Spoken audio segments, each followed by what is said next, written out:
तो UP special special इसमें आपका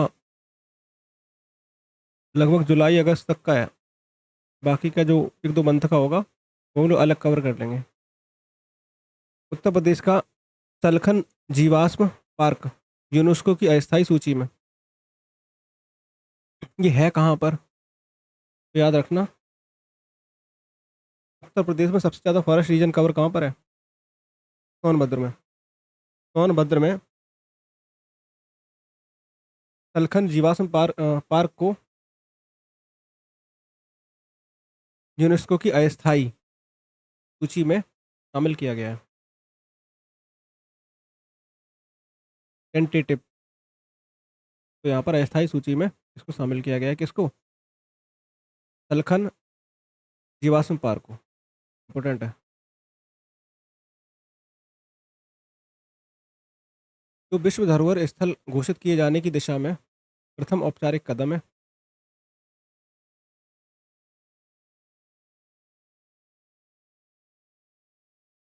यह कदम साइट के महत्व के वैज्ञानिक सत्यापन और उत्तर प्रदेश पर्यटन विभाग और इको टूरिज्म विकास बोर्ड के समन्वित प्रयासों के उपरांत उठाया गया। यह जीवाश्म पार्क उत्तर प्रदेश के सोनभद्र में रॉबर्ट्सगंज से लगभग 15 किलोमीटर दूर सलखन गांव में है। सलखन गांव में, इसीलिए इसका नाम भी सलखन ही है। और 21 जून 2024 को UP eco tourism development board और Birbal Sahni institute of palaeo sciences Lucknow के मध्य इस संदर्भ में समझौता भी हुआ है। इम्पोर्टेंट बात बस वही है वहाँ पे कि पूछेगा तो यही पूछेगा कि ऐसी कौन सी साइट है उत्तर प्रदेश की जिसको यूनेस्को की अस्थायी सूची में शामिल किया गया है। तो ये याद रखना। बाकी ये है कहाँ पर, तो ये सोनभद्र में, बस यही बात इंपॉर्टेंट है इसमें। अगला देखो, उत्तर प्रदेश के कुशीनगर में इसरो का रॉकेट परीक्षण, ये भी बहुत इंपॉर्टेंट है।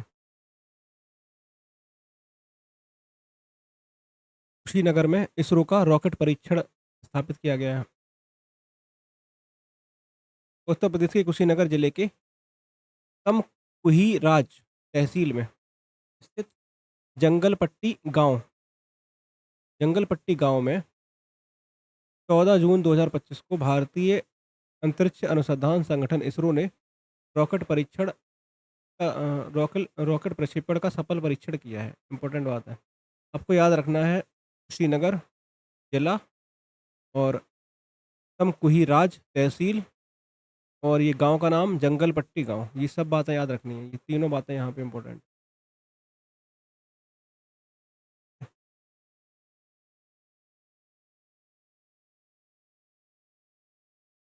यह परीक्षण इसरो के वैज्ञानिकों की देखरेख में ट्रस्ट टेक इंडिया लिमिटेड ने किया, जो पूरी तरीके से सफल रहा है।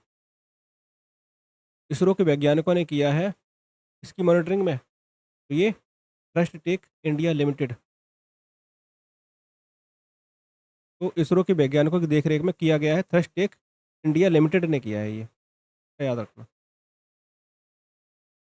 पूरी तरीके से सफल रहा है और 1.1 किलोमीटर की ऊंचाई पर ये परीक्षण परीक्षण के तहत रॉकेट जब 1.1 किलोमीटर की ऊंचाई पर गया है, इसके बाद रॉकेट से एक छोटा उपग्रह बाहर निकला और जब उपग्रह 5 मीटर नीचे गिरा तो उसका पैराशूट खुल गया। कुल मिलाकर ये सफल परीक्षण है।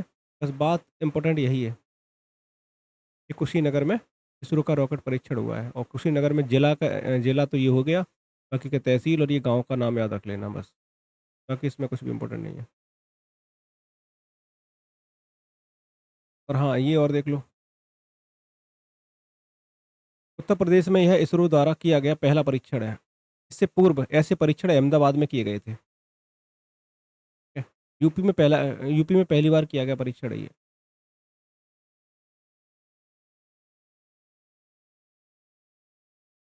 अगला, गोरखपुर लिंक एक्सप्रेसवे का उद्घाटन।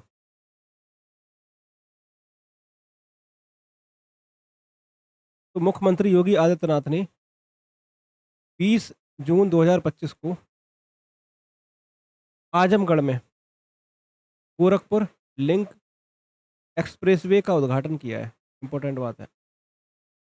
मतलब एक्सप्रेसवे से क्वेश्चन अगर आते हैं तो बस ये पूछता है कि एक्सप्रेसवे की लंबाई कितनी है और एक्सप्रेसवे किन-किन ज़िलों से होकर गुज़रता है, यूपी के किन-किन ज़िलों से होकर जाएगा, किन-किन को कनेक्ट करेगा और अगर अमाउंट है तो कितना अमाउंट जो है अलॉट किया गया है इस एक्सप्रेसवे के लिए। किसने उद्घाटन किया है? तो योगी आदित्यनाथ नाथ ने उद्घाटन किया है। उत्तर प्रदेश के बुनियादी ढांचे के विकास के लिए एक महत्वपूर्ण उपलब्धि है, ठीक है? और इसकी लंबाई देख लो, इम्पोर्टेंट है, 91.35 किलोमीटर लंबा एक्सप्रेसवे और लगभग इसमें जो लागत लगेगी वो 7,283 7,283 करोड़ से अधिक की लागत से तैयार हुआ है। राज्य सरकार के उस विज़न का हिस्सा है जिसमें उत्तर प्रदेश को एक्सप्रेसवे स्टेट के रूप में स्थापित करने का सरकार का लक्ष्य है। अब बात करते हैं कि जो गोरखपुर लिंक एक्सप्रेसवे है ये किन-किन ज़िलों से होकर जाएगा तो आजमगढ़ है, संत कबीर नगर है, अम्बेडकर नगर है, गोरखपुर जैसे प्रमुख ज़िलों को जोड़ता है ये, ठीक है? याद रख लेना आजमगढ़, कबीर नगर, अम्बेडकर नगर, गोरखपुर। पूर्वांचल में बुनियादी ढांचे और आर्थिक पुनरुत्थान की दिशा में उत्तर प्रदेश की व्यापक पहल का हिस्सा है। इस परियोजना के अंतर्गत कनेक्टिविटी और क्षेत्रीय विकास को बढ़ावा देने के साथ ही राज्य को बीमारू की छवि से उबार कर एक नए मॉडल के रूप में प्रस्तुत किया जा रहा है। अगला क्वेश्चन देखो, ये बातें समझ गई, ये बस इतना याद रखना कि लंबाई कितनी है 91.35 किलोमीटर। बजट कितना लग रहा है 7,283। इसने उद्घाटन किया है योगी आदित्यनाथ ने उद्घाटन किया है। किन किन जिलों से होकर जाएगा आजमगढ़, संत कबीर नगर, अम्बेडकर नगर, गोरखपुर, ये प्रमुख जिलों को जोड़ेगा। अगला देखो, लखनऊ में प्रदेश का पहला स्पेस एस्ट्रोनॉमी पार्क है और बायोलॉजिकल पार्क यूपी में कहाँ पर है? लखनऊ में, ठीक है? और ये पहला स्पेस एस्ट्रोनॉमी पार्क भी कहाँ पर? लखनऊ में। उत्तर प्रदेश में पहला स्पेस एंड एस्ट्रोनॉमी पार्क बनेगा लखनऊ में। इसके लिए चक गजरिया सिटी में, लखनऊ में कोई जगह होगी ये चक गजरिया सिटी, वहाँ पर 10 एकड़ भूमि चिन्हित की गई है। 16 मई 2025 को ये आदेश जारी किए गए हैं।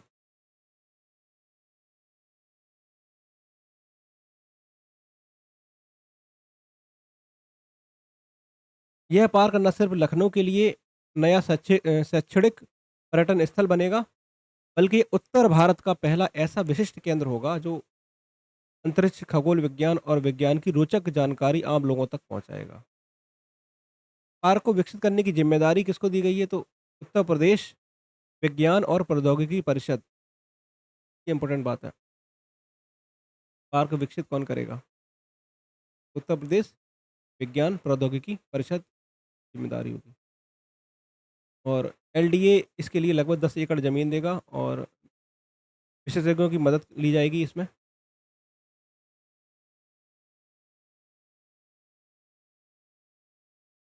इस पार्क में स्पेस म्यूजियम, रॉकेट गैलरी भी बनेगी। इसमें चंद्रयान, मंगलयान, उपग्रहों की प्रतिकृतियाँ और जानकारी होगी। कुल मिलाकर लोगों का रुझान होगा विज्ञान की तरफ, ठीक है? कि इसके माध्यम से लोग जान पाएँगे कि किस तरीके से यहाँ पे देख रहे हो प्रतिकृतियाँ और जानकारी भी काफ़ी उपलब्ध होगी। अगला देखो, टेलीस्कोप भी लगाया जाएगा और यहाँ पे देख लो चंद्रमा, बृहस्पति, शनि जैसे ग्रहों और तारों को भी देख सकेंगे। छोटे बच्चों में विज्ञान से जुड़े खेल, रॉकेट मॉडलिंग, रोबोटिक्स, ये सारे यहाँ पे लैब्स होंगे।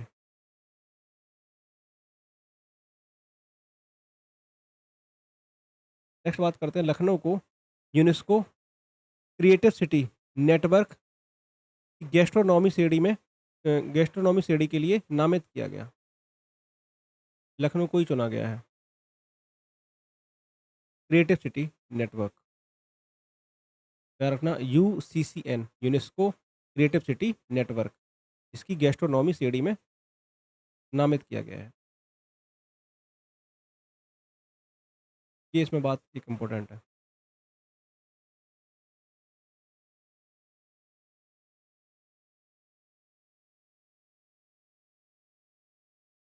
यह प्रयास लखनऊ को वैश्विक गैस्ट्रोनॉमी संस्कृति मानचित्र पर स्थापित करने की दिशा में किया गया।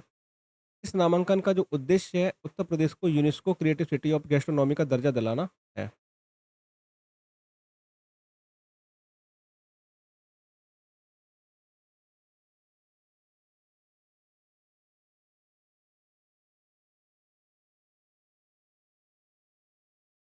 अगला क्वेश्चन देखो।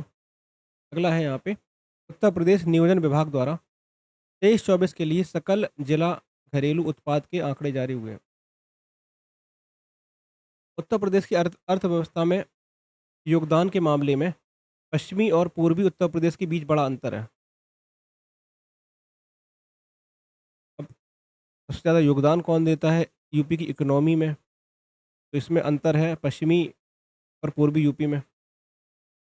पश्चिमी उत्तर प्रदेश का राज्य के जो सकल घरेलू उत्पाद में 48.51% और पूर्वी उत्तर प्रदेश का कुल लगभग 27.59% योगदान रहता। तो हम यहाँ कह सकते हैं कि सबसे ज़्यादा जो उत्तर प्रदेश की जीडीपी में योगदान जो देता है, वो ये देता है पश्चिमी यूपी, 48.51%। राज्य के 75 में से 43 जो जिले हैं ऐसे हैं जिनका कुल योगदान 1% से भी कम है। ठीक है? पश्चिमी यूपी ज़्यादा योगदान दे रहा है इन कंपैरिजन टू पूर्वी यूपी। उत्तर प्रदेश नियोजन विभाग की अर्थ और संख्या प्रभाग प्रभाग ने वर्ष 2023-24 के सकल जिला घरेलू उत्पाद के आंकड़ों को जून 2025 में जारी किया। इसमें बताया गया कि राज्य की जीएसडीपी में राज्य की केंद्रीय यानी मध्य संभाग का जो योगदान है वो 18.60%। तो बुंदेलखंड संभाग का योगदान, देखो मध्य संभाग का जो योगदान है वो 18 पॉइंट के आसपास है। बुंदेलखंड का संभाग का योगदान जो है वो लगभग 5.27% है। 23-24 में राज्य की कुल जीएसडीपी 25.63 लाख करोड़ रुपए है, जो 13.5 साढ़े 13% की उल्लेखनीय वृद्धि को दर्शाता है। आंकड़ों के अनुसार जिलों की जिला घरेलू उत्पाद में श्रावस्ती जिला जो है अंतिम स्थान पर है। इस जिले की सकल जिला घरेलू उत्पाद कुल 0.34% है और सर्वाधिक पिछड़े जिलों में दूसरे नंबर पे आता है चित्रकूट, तीसरे पे आता है संत कबीर नगर।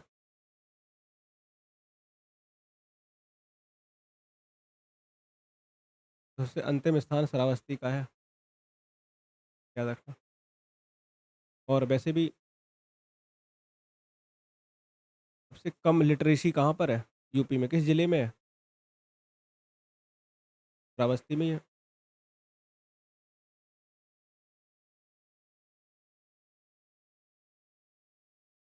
अगला देखो, दूसरे पे ये आपका ये पिछड़े जिलों में चित्रकूट आ जाएगा, तीसरे पे संत कबीर नगर आ जाएगा, तो याद रखना। और वहीं अगर सकल जिला घरेलू उत्पाद में गौतम बुद्ध नगर, नोएडा, गौतम बुद्ध नगर ये पहले नंबर पर है, याद रखना। गौतम बुद्ध नगर पहले नंबर पे आता है और लखनऊ दूसरे नंबर पे आएगा। गौतम बुद्ध नगर में डेवलपमेंट काम बहुत हो भी रहे हैं। और यहाँ देखो लखनऊ दूसरे नंबर पे है और तीसरे नंबर पे यहाँ पे गाज़ियाबाद आता है, चौथे पे आगरा आता है। ये याद रखना। पिछड़ों में पिछड़े जिलों की बात कर ही चुके हैं कि योगदान कम है उनका, घरेलू जो सकल घरेलू उत्पाद में उनका योगदान कम है। श्रावस्ती है, श्रावस्ती के बाद तो बस्ती बस्ती के बाद सेकंड नंबर पे चित्रकूट और तीसरे नंबर पर संत। बस्ती में गए चित्र बनाया किसका? संत का। हो गया याद? बस्ती से कुछ और समझ लोगे? श्रावस्ती समझना बस। ठीक है। हाँ, श्रावस्ती याद रखना सब लोग, ठीक है? श्रावस्ती लगा देना यार। बाकी गौतम बुद्ध नगर याद रखना पहले नंबर पे, दूसरे पे लखनऊ आता है, तीसरे पे क्या आएगा? गाजियाबाद। अगला देखो। बाकी छोड़ दो, ये बहुत सारे दे रखे हैं, वाराणसी और ये सब।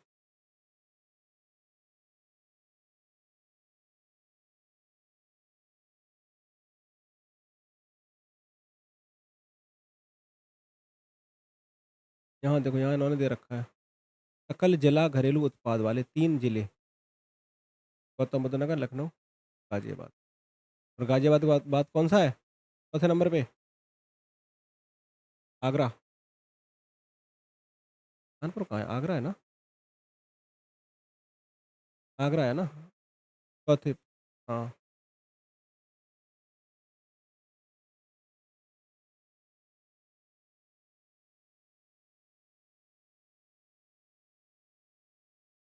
यूपी में ललितपुर में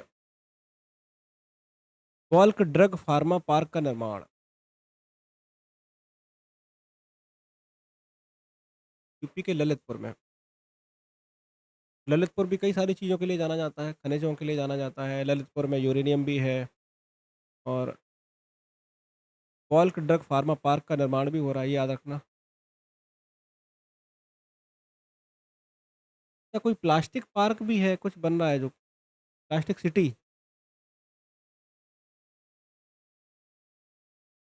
प्लास्टिक सिटी कहाँ बन रहा है? मतलब प्लास्टिक कुंभी गाँव। बायो प्लास्टिक, हाँ। बायो प्लास्टिक पार्क कहाँ बनाया जा रहा? लखीमपुर खीरी में। अगला देखो। हाल ही में उत्तर प्रदेश सरकार ने ललितपुर जिले की एक विशाल और आधुनिक बल्क ड्रग फार्मा पार्क की स्थापना की घोषणा करी है। इम्पोर्टेंट है।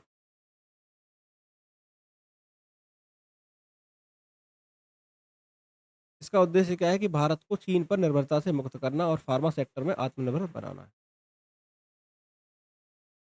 मिलाकर दवाइयाँ वगैरह बनेंगी, ड्रग फार्मा है ना पार्क, तो चाइना पर निर्भरता कम होगी। इस परियोजना को बढ़ावा देने के लिए उत्तर प्रदेश सरकार ने गुजरात की फार्मा कंपनियों से भागीदारी का आह्वान किया है। गुजरात की जो फार्मा कंपनी है, उनके साथ भागीदारी करने के लिए आह्वान कर रहे हैं।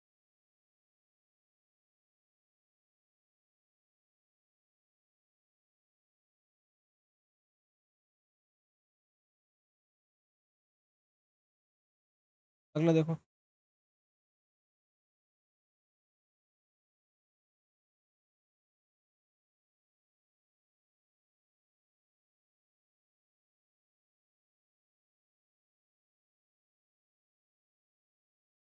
ललितपुर का चयन क्यों किया गया है? तो ललितपुर का चयन इसलिए भी किया गया है क्योंकि यह भारत के भौगोलिक केंद्र के समीप है, जहाँ से पूर्वी और पश्चिमी रेल समर्पित रेल फ्रंट कॉरिडोर गुजरते हैं। राज्य में 14 हवाई अड्डे हैं, जिसमें से इसमें 6 अंतर्राष्ट्रीय हैं और पार्क के लिए एक समर्पित हेलीपैड भी स्थापित है। उत्तर प्रदेश का यह पूर्णतः राज्य निधि आधारित फार्मा पार्क है ये।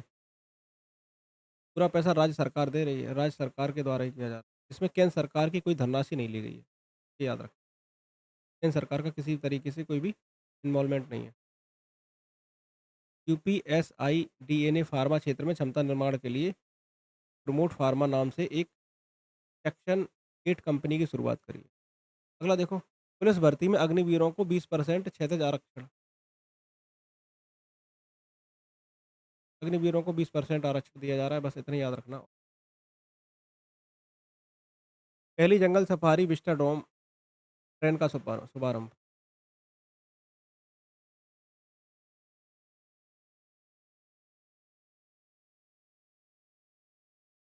जंगल सफारी विस्टाडोम ट्रेन का शुभारंभ। भारतीय रेलवे और उत्तर प्रदेश सरकार ने भारत की पहली विस्टाडोम जंगल सफारी ट्रेन की शुरुआत करी है। भारत की पहली है ये, याद रखना इम्पोर्टेंट है।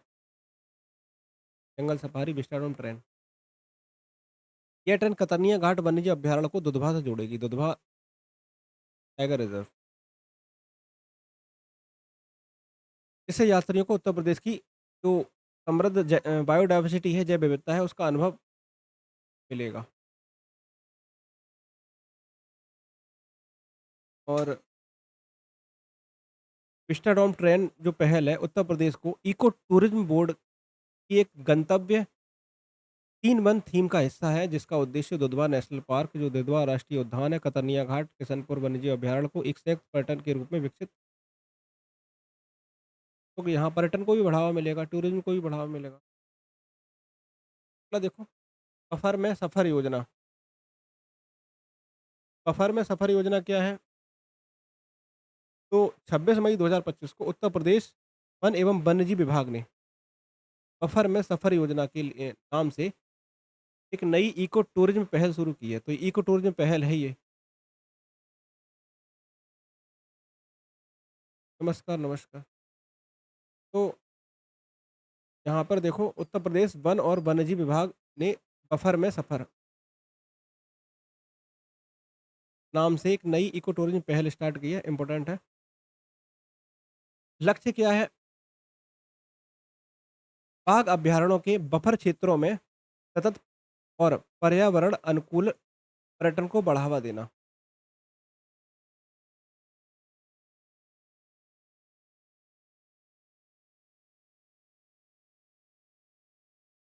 क्योंकि जो एक ऐसा एरिया है, जैसे आप लोगों ने पढ़ा होगा, तरीके से आपने कभी डायग्राम बना देखा है?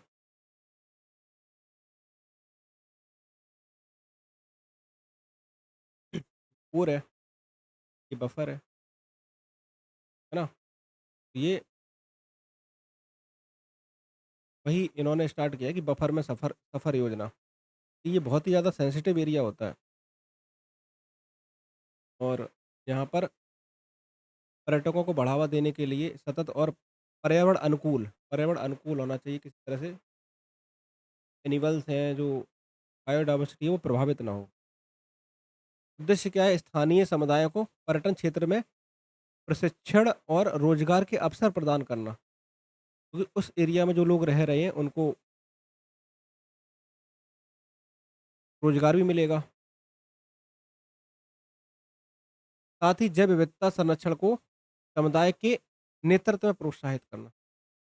यह पहल उत्तर प्रदेश को भारत में अग्रणी इको टूरिज्म गंतव्य बनाने में सहायक होगी।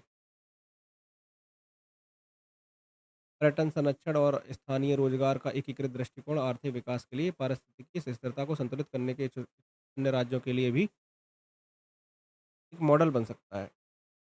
यह योजना दुधवा, पीलीभीत, लखीमपुर खीरी प्रमुख बाघ रिजर्व बफर जोन में लागू की जा रही है। याद रखना। कहाँ लागू कर रहे हैं? पीलीभीत में, दुधवा में, दुधवा पीलीभीत, ठीक है। लखीमपुर खीरी के जो बाघ रिजर्व क्षेत्र है, उनमें लागू की जा रही है।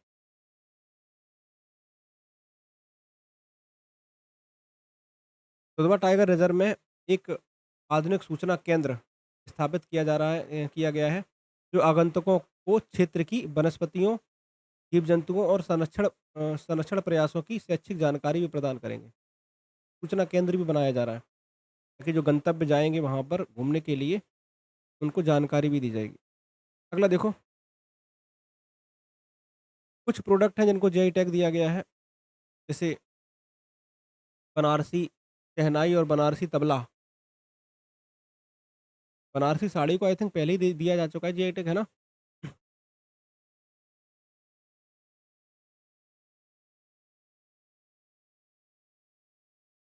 15 अप्रैल 2025 को बनारसी शहनाई और बनारसी तबला को जीआई टैग प्रदान किया गया, जिससे वाराणसी की समृद्धि और सांस्कृतिक और शिल्प विरासत को राष्ट्रीय स्तर पर मान्यता मिलती है।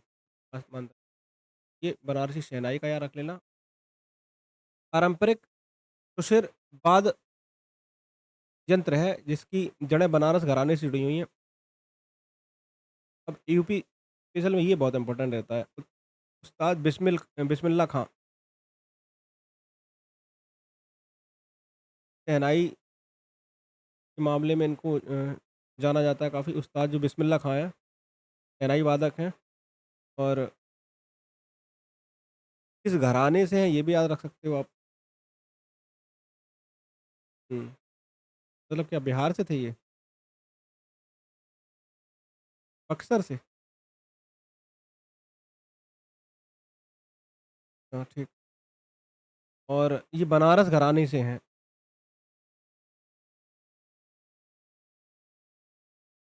मतलब बिस्मिल्ला खां ने इसे विश्व प्रसिद्ध बनाया। प्रदेश में शहनाई वादक को शुभ और दिव्य माना जाता है, जो शादियों, धार्मिक अनुष्ठानों, मंदिरों, समारोह में बजाई जाती है।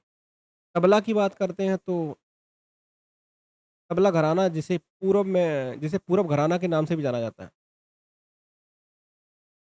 उत्पत्ति वाराणसी में ही हुई है। लयबद्धता, स्वर स्पष्टता और अखावज प्रभाव इसे अन्य तबला शैलियों से अलग बनाते हैं।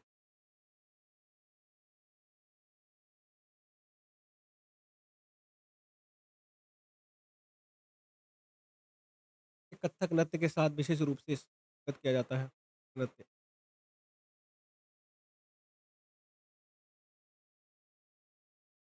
और तबला में वो देखो कौन-कौन है माहिर, अनोखे लाल मिश्र, पंडित किशन महाराज, पंडित समता प्रसाद। अगर एग्जामिनर क्वेश्चन बनाएगा ना, तो निम्नलिखित में से कौन तबला वादक नहीं है? अनोखे का नाम याद रख लो, किशन महाराज का याद रख लो, समता प्रसाद का नाम याद रख लो और इसका जो बना तबला जो ये है घराना, का संबंध भी बनारस से ही है। ठीक है, कुल मिलाकर शहनाई, तबला दोनों का बनारस से ही संबंध है, ये याद रखना। यही टैग भी दिया गया है तो ये तो पता ही है। ज्योग्राफिकल इंडिकेशन या भौगोलिक संकेतांक बोलते हैं और जो जीआई टैग दिया जाता है वो 10 वर्षों के लिए वैध होने के साथ दूसरों द्वारा नकल या अनुकरण किए जाने से बचाता है ये जो जीआई टैग दिया जाता है। 10 वर्षों के लिए वैलिड होता है। शहनाई और तबला जीआई टैग मिलने के बाद उत्तर प्रदेश तमिलनाडु को पीछे छोड़कर सबसे अधिक जीआई टैग प्राप्त करने वाला राज्य बन गया है। अभी हम लोगों ने कुछ कुछ दिन पहले पढ़ा था, तमिलनाडु आई थिंक टॉप पर है। अब यहाँ पर आप देख रहे हो कि उत्तर प्रदेश जो है, इसने तमिलनाडु को पीछे छोड़ दिया है, जीआई टैग के मामले में। यूपी टॉप पर आ गया है। हाँ, अभी तमिलनाडु एक चीज़ पे टॉप पर है, वो भी वेटलैंड में, है ना? वेटलैंड में और वर्तमान में उसके पास 77 जीआई प्रमाण उत्पाद हैं। वहीं तमिलनाडु के पास इस अवधि में लगभग 69 के आसपास जीआई टैग है। पहले नंबर पे आपका अपना यूपी 77 है और 10 है जीआई टैग। उत्तर प्रदेश में अकेले वाराणसी क्षेत्र में 32 जीआई टैग वाला है। तो ये भी याद रखना कि सबसे ज़्यादा यूपी में किस जिले में किस जिले की जीआई टैग है, तो वाराणसी। हाँ, तिरंगा बर्फी को मिला था, हाँ। अगला है मुख्यमंत्री कृषक समृद्धि योजना। अब ये कोई योजना है, जितनी भी योजना मैंने अभी तक बताई हैं वो नोट कर लेना। आई थिंक 2 योजना या 3 बता चुके हैं। तीसरी योजना ये नोट डाउन कर लेना। मुझे बस नाम नोट कर लेना, मुझे बस सेंड कर देना। सारी योजनाएँ हम एक साथ लिख के करवा देंगे। बस इतना कर लेना कि लिख लेना। फिर हम बाद में पूछेंगे कौन-कौन सी लिखाई हैं, तो बताए ना, तब याद रखना, बता देना तो हम करवा देंगे। मुख्यमंत्री कृषक समृद्धि योजना की बात करें तो उत्तर प्रदेश में लघु और सीमांत किसानों, वैसे भी अपने यहाँ पर भारत में सबसे ज़्यादा किसान यही हैं, लघु और सीमांत किसान ज़्यादा हैं। तो लघु और सीमांत किसानों को सस्ते दर पर ऋण और अन्य सुविधाएं उपलब्ध कराने के लिए योजना चलाई गई है, मुख्यमंत्री कृषक समृद्धि योजना। कृषकों को क्या करना है? समृद्धि करना है उनकी। तो उनके लिए योजना चलाई गई है और उन्हें हमेशा दिक्कत, किसानों को दिक्कत क्या रहती है? उनके पास पैसे की कमी रहती है, तो वो खेती-बाड़ी में अच्छे बीज नहीं खरीद पाते हैं या फर्टिलाइज़र का यूज़ नहीं कर पाते हैं, तो सरकार ऋण देने का कोशिश कर रही है कि ऋण व अन्य सुविधाएँ उपलब्ध कराने का प्रयास कर रही है। और इसका प्रस्ताव मुख्यमंत्री योगी आदित्यनाथ ने किया है। मुख्यमंत्री कृषक समृद्धि योजना का 19 मई 2025 को लखनऊ में सहकारिता विभाग के अधिकारियों के साथ प्रस्तावित योजना की रूपरेखा पर चर्चा भी हुई है। और ताकि जो सीमांत किसान हैं, लघु और जो सीमांत किसान हैं, उनकी आय में वृद्धि करें और उनको एम्पावर करने की बात कर रहे हैं, सशक्तिकरण की आवश्यकताओं पर बल देते हुए प्रस्तावित मुख्यमंत्री कृषक समृद्धि योजना इस दिशा में एक प्रभावी कदम हो सकती है। अब जब भी ऋण की बात आएगी तो ऑब्वियस सी बात है कि एग्रीकल्चर में ऋण देने का काम जो करती है वो नाबार्ड करती है। तो योजना में नाबार्ड के साथ-साथ सहकारी बैंकों की भी सक्रिय भागीदारी सुनिश्चित करने की बात कर रहे हैं। ये बातें याद रखना, ये आपके स्टेटमेंट में आएँगे, क्वेश्चन अगर पूछेगा तो स्टेटमेंट बनाएगा वो, ठीक है? योजना में नाबार्ड, नाबार्ड के साथ-साथ सहकारी बैंकों की सक्रिय भागीदारी सुनिश्चित करने के लिए निर्देश उन्होंने दिए हैं। योजना का विस्तृत प्रस्ताव शीघ्र ही तैयार करने के निर्देश भी इन्होंने जारी। समझ गए? ये योजना काफ़ी इम्पोर्टेंट है, 2-4 पॉइंट हैं, बस ये याद रखने हैं। ये। नेक्स्ट बात करते हैं, गोरखपुर में प्रदेश के चौथे अंतर्राष्ट्रीय क्रिकेट स्टेडियम के निर्माण का प्रस्ताव है, इम्पोर्टेंट है। चौथा अंतर्राष्ट्रीय क्रिकेट स्टेडियम बनाया जा रहा है गोरखपुर में प्रदेश का। तो प्रदेश का चौथा अंतर्राष्ट्रीय स्टेडियम बन रहा है, तो इसका मतलब 3 पहले से ही हैं। हाँ, बनारस वाला बन रहा है। हाँ, तो देखो कहाँ-कहाँ पे, कानपुर, ग्रीन पार्क है ना कानपुर में? हाँ, और लख लखनऊ,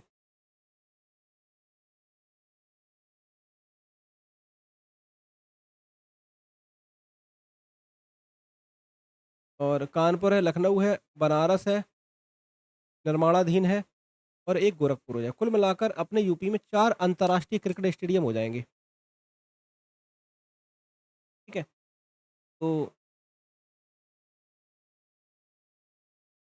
तो यहाँ से ये सब याद रखना कि कौन-कौन सी जगह पर ये अंतर्राष्ट्रीय क्रिकेट स्टेडियम होंगे। कानपुर, लखनऊ और ये वाराणसी, गोरखपुर। गोरखपुर में तो होने बाबा की सरकार है भाई। प्रदेश में ऐसा चौथा अंतर्राष्ट्रीय क्रिकेट स्टेडियम गोरखपुर में ताल नदौर में बनेगा। गोरखपुर में भी कहाँ बन रहे हैं? ताल नदौर में। लगभग 236 करोड़ रुपए की अनुमानित लागत से 50 एकड़ भूमि पर बनने वाले इस स्टेडियम में मुख्य परिसर का निर्माण 45 एकड़ में होगा। 30,000 की क्षमता वाले इस 2 मंजिला स्टेडियम में 11 पिचें बनाई जाएँगी। ये ख़ैर इतना इम्पोर्टेंट नहीं होते हैं, 11 पिचें बनेंगी, 18 में हम पूरा करने का टारगेट है हालाँकि। बस ये याद रखना कि इतना 236 करोड़ रुपए की अनुमानित लागत है बस, और कुछ नहीं। अगला देखो,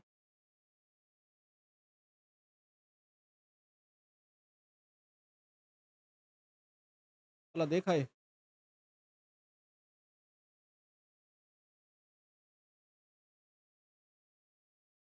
शायद ईंट-वीट रखाते तो हमारा भी सहयोग है इसमें बनाने में।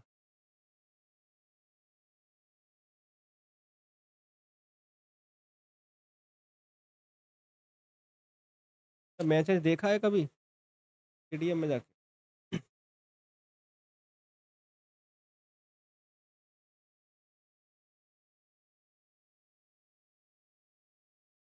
आरबीआई ने लखनऊ स्थित एचसीबीएल कोऑपरेटिव बैंक का लाइसेंस रद्द किया। कोई कोऑपरेटिव बैंक है जिसका लाइसेंस रद्द कर दिया है। लखनऊ में स्थित बैंक है ये। इसका नाम है HECL कोऑपरेटिव।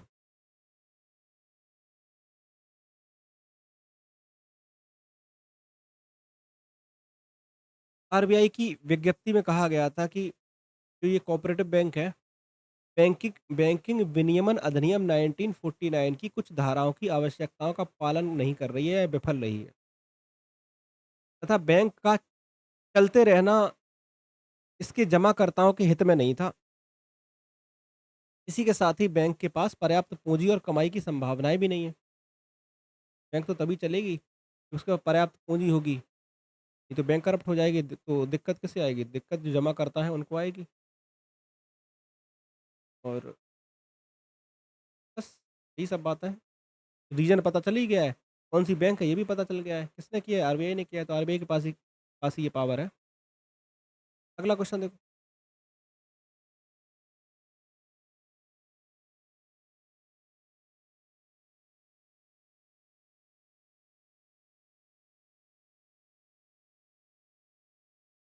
भारत के सबसे बड़े टाइटेनियम व सुपर एलॉय प्लांट का उद्घाटन लखनऊ में। देखो एक बात और, लखनऊ में हम देखो कितनी सारी चीज़ें पढ़ चुके हैं। एक साथ एक-एक पॉइंट कोई लिख लेना। लखनऊ में जो-जो चीज़ें बताई मैंने। बायो ये बायो प्लास्टिक पार्क जो बायो प कौन-सा था? बायो प्लास्टिक पार्क वो भी कहाँ बन रहा है? लखनऊ में, है ना? एआई सिटी लखनऊ, है ना? कितनी चीज़ें बता रहे हैं, सब लखनऊ में जो बन रही हैं, वो सब लिख लेना। भारत के सबसे बड़े टाइटेनियम व सुपर एलॉय प्लांट का जो उद्घाटन है, ये भी लखनऊ में हो रहा है। और इम्पोर्टेंट बात ये है कि यहाँ पर जो रक्षा मंत्री राजनाथ सिंह और योगी आदित्यनाथ ने लखनऊ में पीटीसी ग्रुप के 50 एकड़ वाले परिसर में देश के पहले टाइटेनियम और सुपर एलॉय प्लांट का उद्घाटन किया।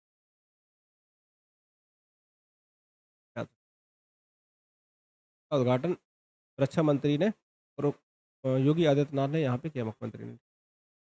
50 एकड़ में फैले टाइटेनियम संयंत्र की वार्षिक उत्पादन क्षमता लगभग 6000 टन है, उसे टाइटेनियम रिमेल्टिंग के लिए दुनिया की सबसे बड़ी एकल साइट सुविधा बनाती है।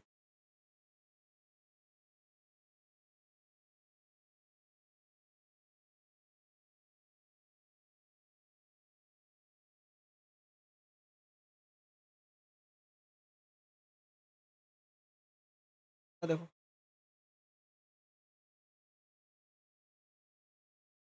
उत्तर प्रदेश सरकार द्वारा विश्व बैंक के सहयोग से यूपी एग्रीज, और ये क्वेश्चन आने की संभावना लगती है क्योंकि कई बार हम लोग पढ़ चुके हैं हर जगह। एग्रीज और एआई प्रज्ञा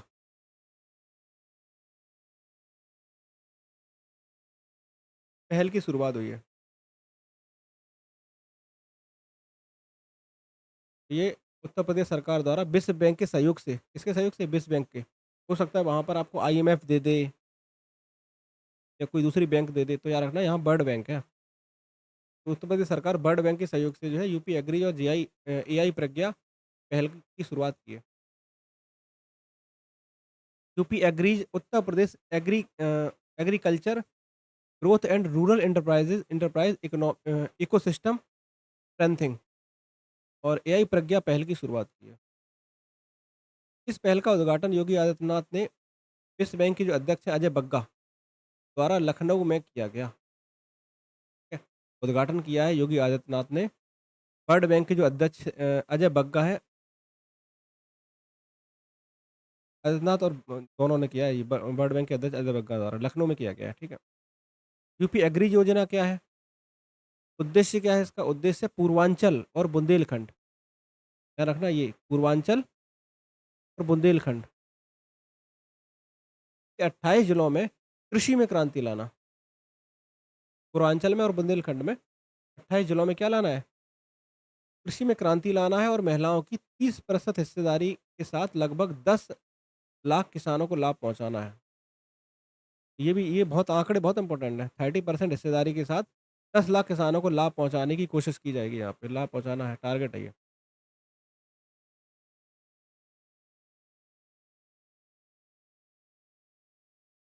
पूर्वांचल और बुंदेलखंड के 28 जिले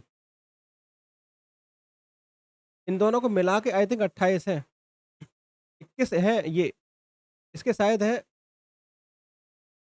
21 इसके शायद हैं और इसके हैं 7 बुंदेलखंड के, ठीक है? कुल मिलाकर ये 28 जिलों में कृषि में क्रांति लाने की बात कर रहे हैं। इस परियोजना के अंतर्गत राज्य सरकार को 6 वर्ष की अवधि के लिए 6 वर्ष की अवधि के लिए विश्व बैंक से 2,737 करोड़ रुपए का ऋण मिलेगा।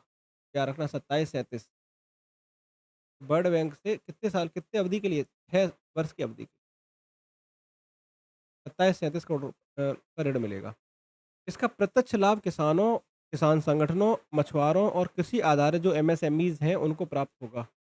सूक्ष्म और लघु मध्यम उद्यम है, उनको प्राप्त होगा जिसका सीधा लाभ। राज्य सरकार परियोजना में लगभग 1166 करोड़ रुपए का योगदान देगी। तो राज्य सरकार कितना योगदान दे रही है? तो 1166 करोड़ का योगदान दे रही है। जबकि ऋण राशि 35 वर्षों में केवल 1.23% की ब्याज दर पर चुकाना होगा।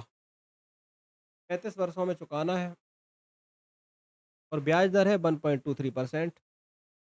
राज्य सरकार इस योजना में कितना योगदान दे रही है? तो 1166। टोटल अमाउंट पता ही है आपको, क्या वर्ल्ड बैंक से कितना कितना अमाउंट ले रहे हैं? लगभग 27-33। वर्ल्ड बैंक से 27-37 ले रहे हैं और राज्य सरकार यहाँ पर 1166 लगा रही है।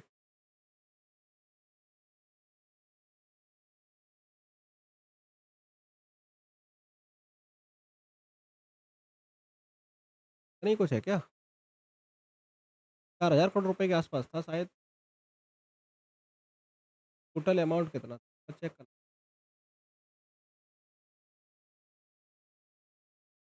है जो टोटल अमाउंट है, क्योंकि वर्ल्ड बैंक अगर इतना दे रही है 27-37 और सरकार इतना लगाएगी और इसके तहत 10,000 महिला उत्पादक समूह को जोड़ा जाएगा। 10,000 महिला उत्पादक समूह, 500 किसानों को विदेश भेजा जाएगा। इसी योजना के तहत याद रखना, यूपी एग्री योजना के तहत ही 500 किसानों को कहाँ भेजेंगे? विदेश।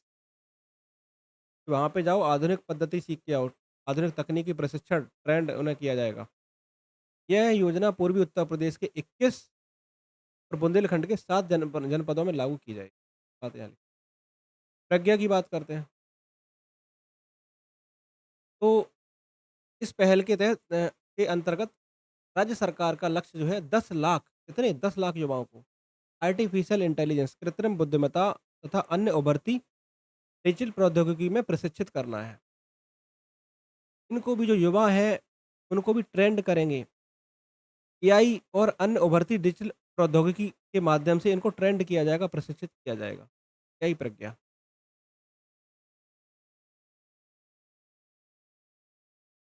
यह कार्यक्रम AI, machine learning, data analysis, cyber सुरक्षा जैसे प्रमुख क्षेत्रों में प्रमाणन प्रदान करेगी और जिससे राज्य में रोजगार के अवसर हैं और स्टार्टअप पारिस्थितिकी तंत्र का मार्ग प्रशस्त होगा। यही प्रज्ञा पहल को शिक्षा, स्वास्थ्य, कृषि, ग्रामीण विकास, राजस्व, सचिवालय प्रशासन सहित विभिन्न राज्य विभागों के सहयोग से लागू किया जाएगा। जो भी ये डिपार्टमेंट है, इनकी भी ज़रूरत पड़ेगी, उनका सबका सहयोग लिया जाएगा यहाँ पे। इस पहल से न केवल युवाओं के लिए रोजगार के नए अवसर सृजित होंगे, बल्कि सरकारी सेवाएँ, खेती, शिक्षा और ये स्वास्थ्य सेवा जैसे मुख्य क्षेत्रों में तकनीकी दक्षता में भी वृद्धि होगी। इस कार्यक्रम के तहत Microsoft, Intel, HCL, Wadhwani foundation, Amazon, Google और ये अ, 1M, 1B जैसी वैश्विक प्रौद्योगिकी की प्रतिष्ठित कंपनियों राज्य सरकार के साथ मिलकर पूरे राज्य में कौशल उन्नयन का प्रयास करेंगे। अगली बात करते हैं जल संरक्षण मुहिम में प्रदेश में गोरखपुर टॉप पर है। जल के संरक्षण में टॉप पर कौन है? गोरखपुर। और वैसे भी पता है कि सबसे ज़्यादा जो उत्तर प्रदेश में वर्षा अगर कहीं होती है, तो गोरखपुर में होती है। ठीक है? कम कहाँ होती है? मथुरा में।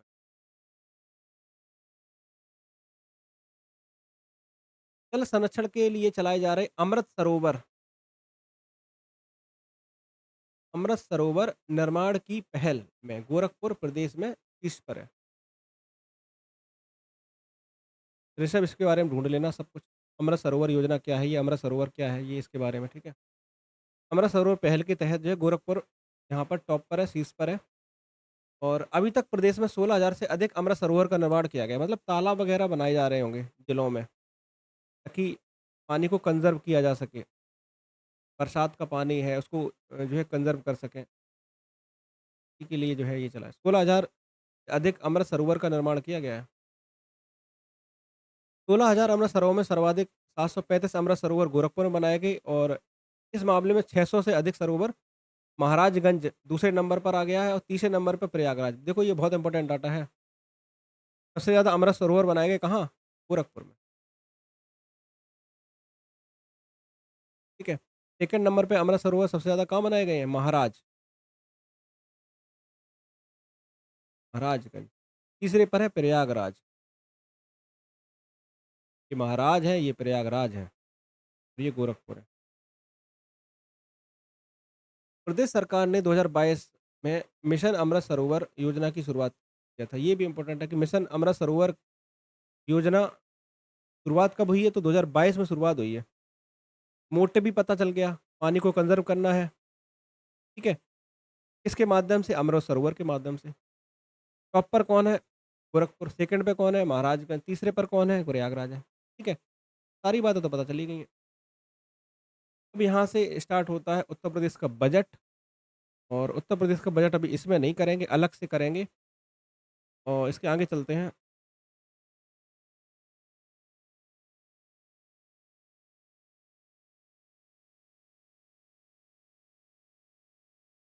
यहाँ देखो, उत्तर प्रदेश प्रदेश की आर्थिक स्थिति।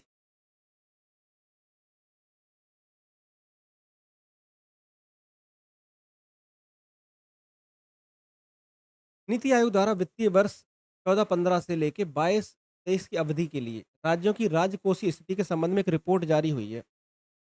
और इस रिपोर्ट में बताया गया है कि उत्तर प्रदेश फ्रंट रनर श्रेणी में है। उत्तर प्रदेश अग्रणी राज्य की श्रेणी में रखा गया है। समेकित फिजिकल हेल्थ इंडेक्स पूर्व वर्ष की तुलना में 22-23 में बढ़कर ये 45.9 हो गया है। क्या रखना है ये फिजिकल हेल्थ इंडेक्स में?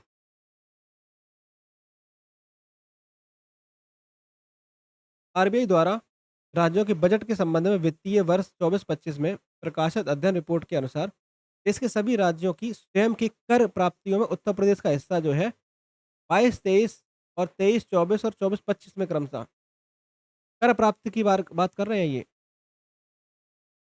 सभी राज्यों में स्वयं की कर प्राप्ति के मामले में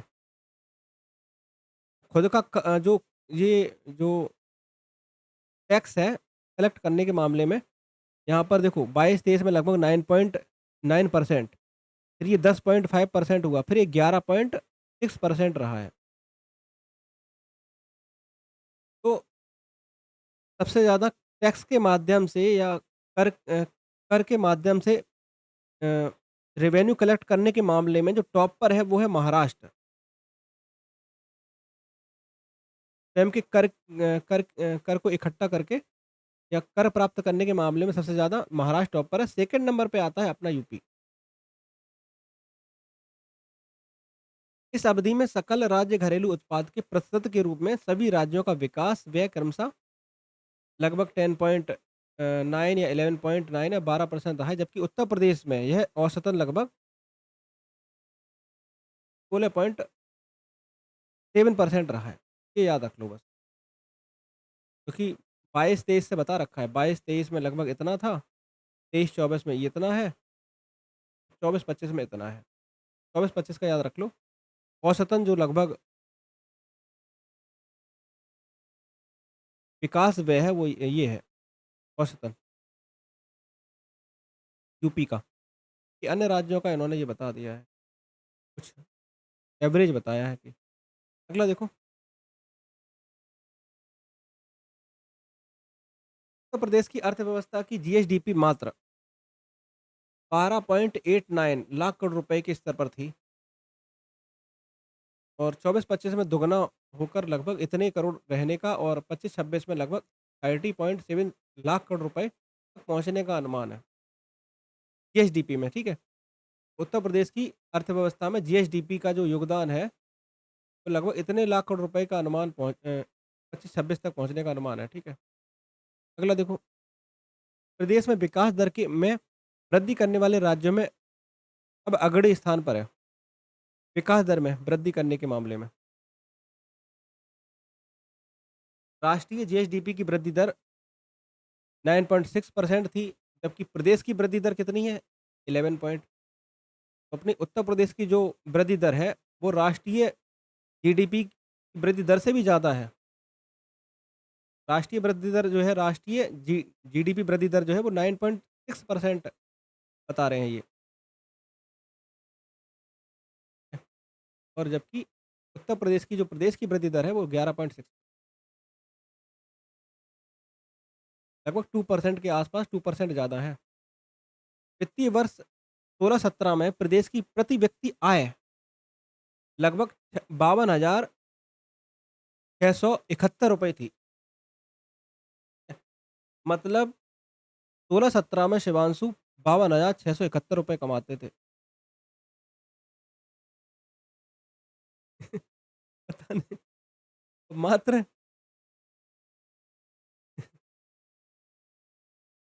मात्र 3 वर्ष की अवधि में प्रति व्यक्ति आय 19-20 में बढ़कर अब हिमांशु 65,660 रुपए कमाते हैं।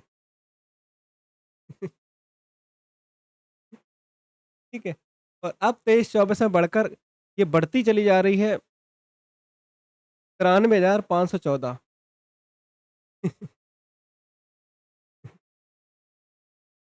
ये याद रखना।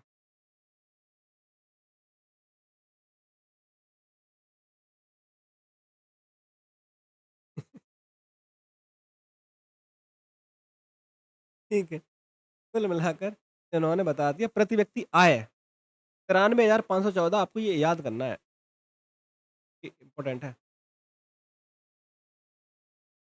मिलाकर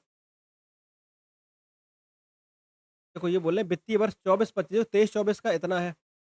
24-25 में इसके 1 लाख रुपए से अधिक होने के अनुमान है। और हाँ, और आय वृद्धि दर भी पहले के 12.2% से बढ़कर लगभग 12.5% हो गई।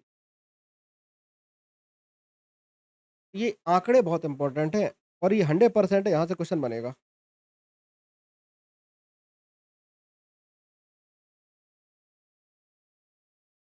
प्रति व्यक्ति आय लगभग इतना याद रख लो, 23-24 से 24-25, बस 23-24 और 24-25 का याद रख लो। 24 में 93,514,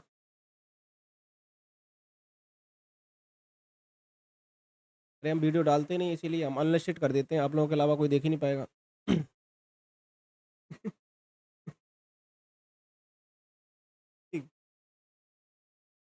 22 से 23 में कृषि विनिर्माण और सेवा क्षेत्रों का राज्य में अर्थव्यवस्था में योगदान लगभग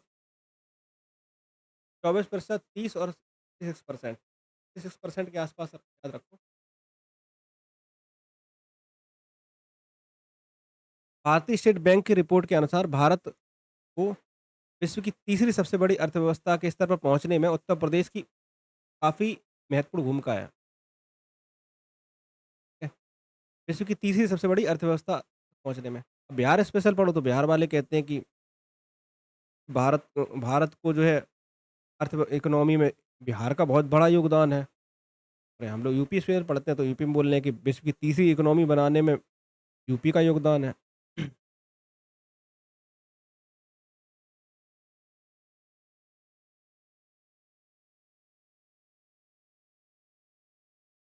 रिपोर्ट में यूपी को भविष्य में लैंड ऑफ मिड नाइट सन बताया गया है।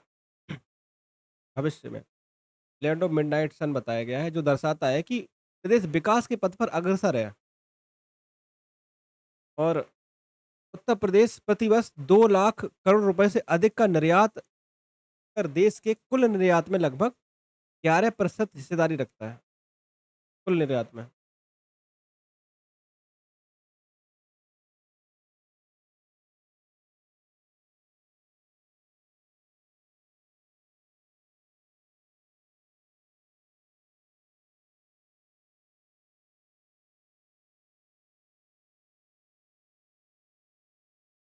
और उत्तर प्रदेश डिजिटल लेन-देन में देश में अग्रणी 24 में लगभग 1024 करोड़ से अधिक का लेन-देन हुआ है, डिजिटली लेन-देन में। ये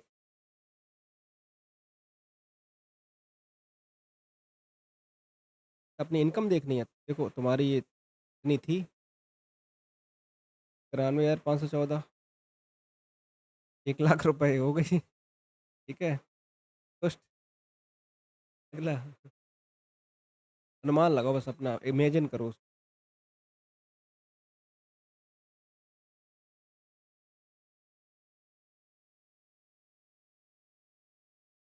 उत्तर प्रदेश में 8 वर्षों में सौर ऊर्जा उत्पादन में 10 गुना बढ़ोतरी।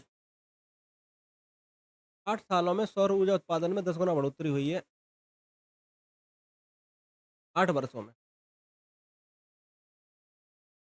25 मार्च 2025 को उत्तर प्रदेश सरकार ने विगत 8 वर्षों में, 8 वर्षों में राज्य में सौर ऊर्जा उत्पादन हाइलाइट यहाँ हो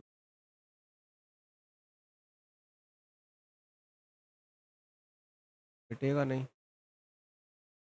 हाँ, देखो उत्तर प्रदेश सरकार ने विगत 8 वर्षों में राज्य में सौर ऊर्जा उत्पादन में लगभग 10 गुना बढ़ोतरी अ, होने की घोषणा की है।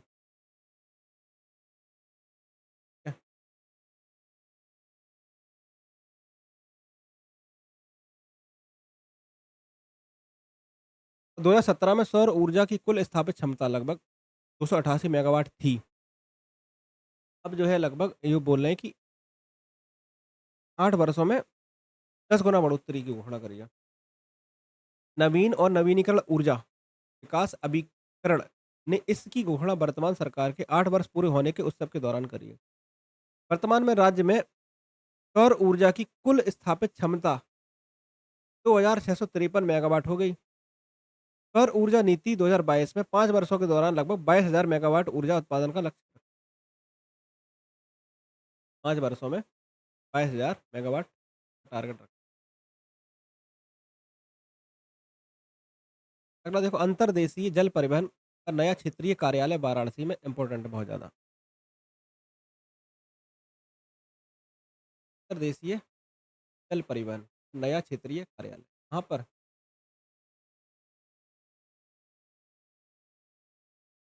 भारत में अंतर्देशीय जल परिवहन को बढ़ावा देने के लिए भारतीय अंतर्देशीय जलमार्ग प्राधिकरण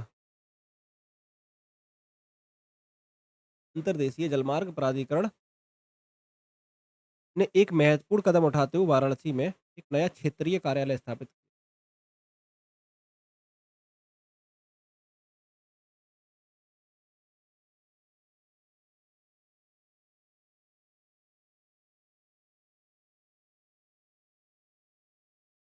इस कदम का उद्देश्य क्या है? राष्ट्रीय राजमार्गों, जलमार्गों, राष्ट्रीय जलमार्गों, विशेष रूप से गंगा नदी के जो भी किनारे विकास और प्रबंधन को तेज करना है। वर्तमान में गुवाहाटी है,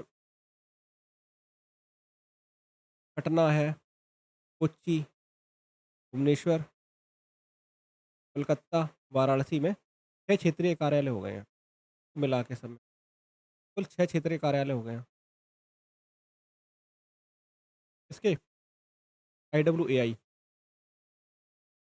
तो अपना आईडब्ल्यूएआई का यूपी में कौन-सा क्षेत्रीय कार्यालय है, तो वो कहाँ पर है? वाराणसी में बस। बाकी असम में गुवाहाटी में, बिहार में पटना में, केरल में कोच्चि, उड़ीसा में भुवनेश्वर, बंगाल में कलकत्ता। याद रखना है।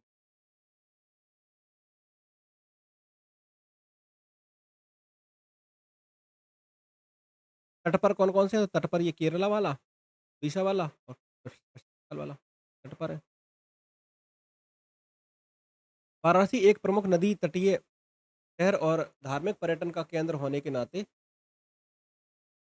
इस तरह कार्यालय के लिए रणनीतिक रूप से महत्वपूर्ण है। वाराणसी कार्यालय जो है विश्व बैंक द्वारा वित्त पोषित जल मार्ग विकास परियोजना के कार्यान्वयन में निभा रहा है, महत्वपूर्ण भूमिका निभाएगा। कौन? World bank. कुल मिलाकर वर्ल्ड बैंक फाइनेंस कर रहा है पोषित जल मार्ग विकास परियोजना के कार्यान्वयन में। इस योजना का उद्देश्य जो है राष्ट्रीय जलमार्ग गंगा नदी को विकसित करना और अंतर्देशीय जल परिवहन बुनियादी ढांचे में सुधार करना है। ये बात हो गई।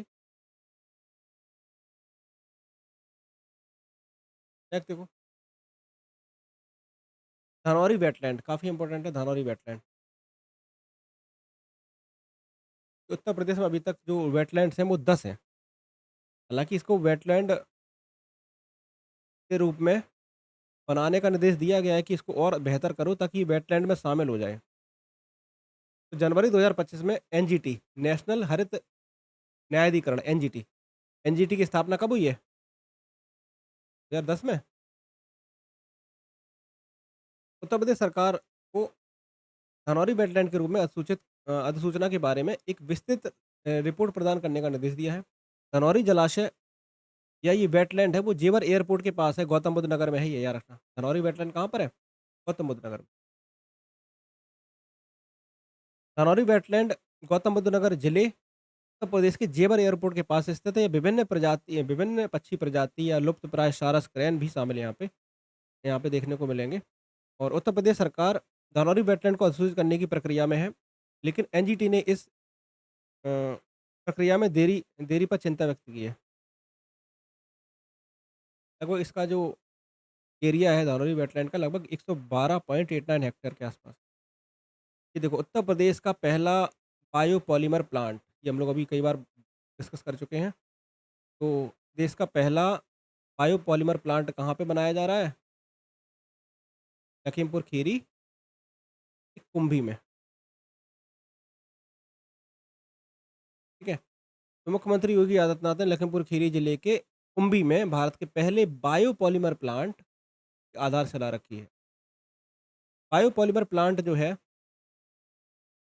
बलरामपुर चीनी मिल्स लिमिटेड द्वारा लगभग 2,750 करोड़ रुपए की अनुमानित लागत से स्थापित किया जा रहा है। स्टूडेंट है, याद रखना। तो बलरामपुर बालरामपुर चीनी मिल्स लिमिटेड द्वारा जो है ये लगभग 2750 करोड़ रुपए में लगाए जाएंगे। और इसे कुंभी में स्थित मौजूदा चीनी फैक्ट्री के बगल में रणनीतिक रूप से रणनीतिक रूप से स्थित किया गया है। इसके संचालन में समन्वय और आपूर्ति श्रृंखला की दक्षता इससे बढ़ेगी। और इस प्लांट का मुख्य जो मोटिव है, उद्देश्य है, पारंपरिक प्लास्टिक जो है उसको कन्वर्ट करके परिवर्तित करके पर्यावरण संरक्षण को बढ़ावा देना। पॉलीमर में कन्वर्ट कर देना है, बायोपॉलीमर में कन्वर्ट कर देंगे, जिससे एनवायरनमेंट को किसी प्रकार की क्षति नहीं होगी। ये मोटिव है इसका। ठीक है। 2750 करोड़ रुपए हैं, ये याद रखना है। प्लांट प्रत्येक वर्ष 80,000 टन पॉलीलैक्टिक एसिड का उत्पादन करेगा, जिसका उपयोग पर्यावरण अनुकूल उत्पादों जैसे डिस्पोजल बोतलें हैं, प्लेट्स हैं, कप हैं, बैग हैं, इनको बनाने में किया जाएगा।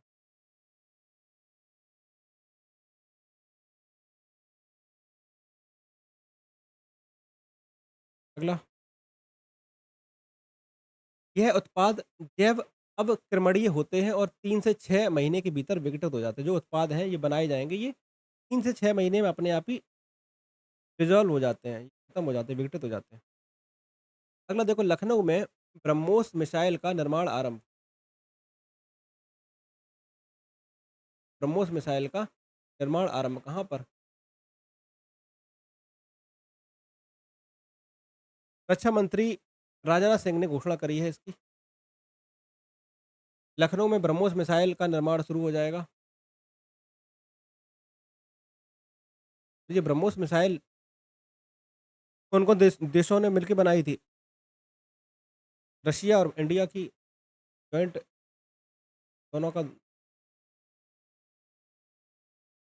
ब्रह्मोस मिसाइल के साथ अन्य रक्षा उपकरणों का भी जो निर्माण होगा लखनऊ में किया जाएगा। मिसाइलों को निर्माण इकाई तक ले जाने के लिए एक रेलवे ट्रैक की योजना भी बनाई जा रही है। इस परियोजना में रूसी वैज्ञानिक भारतीय समकक्ष के साथ सहयोग करेंगे। यह परियोजना रक्षा गलियारा पहल का हिस्सा है और देश से उत्तर प्रदेश, तमिलनाडु में रक्षा निर्माण केंद्र स्थापित करना।